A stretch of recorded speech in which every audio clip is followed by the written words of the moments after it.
PDP نے جموں میں اپنے پارٹی ہیڈ کوارٹر میں احتجاجی مظاہرہ منظم کیا اور 2019 میں 5 اگست کے فیصلے کی مخالفت کی گئی۔ مظاہرین نے BJP کے خلاف نعرے لگائے اور کہا کہ BJP نے لوگوں کے جذبات سے کھلواڑ کیا۔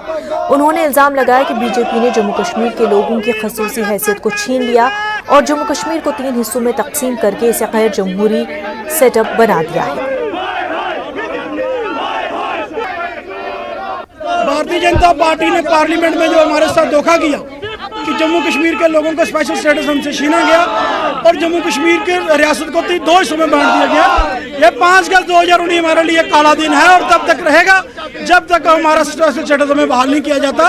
آج اسی کے سلسلے میں آج پورے جموں کشمیر میں PDP دھرنے پر ہے۔ کانگریس پارٹی کی ریاستی یونٹ نے آج پارٹی ہیڈ کوارٹر سری نگر میں احتجاجی مظاہرہ کیا۔ یہ احتجاج آرٹیکل 370 کی منسوخی اور جموں کشمیر کو یونین ٹیریٹریز میں تبدیل کرنے کے فیصلے کے خلاف کیا گیا۔ کانگریس کے سینئر لیڈر طارق حمید اقرا کی قیادت میں مارچ کرنے کی کوشش کی گئی لیکن پولیس نے انہیں روک دیا۔ اس موقع پر کانگریس قائدین نے ریاست کی بحالی کا مطالبہ کیا۔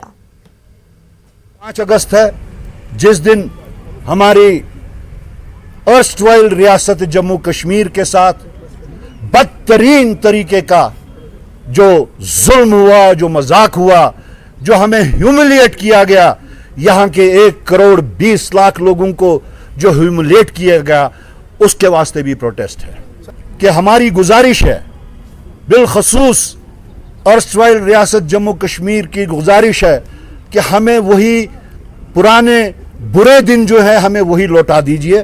اس میں دفعہ 370 بھی آتا ہے، اس میں 35A بھی آتا ہے، اس میں ڈیولپمنٹ بھی آتی ہے، ہماری ملازمتیں بھی آتی ہیں، ہمارے زمینوں کے حقوق بھی آتے ہیں۔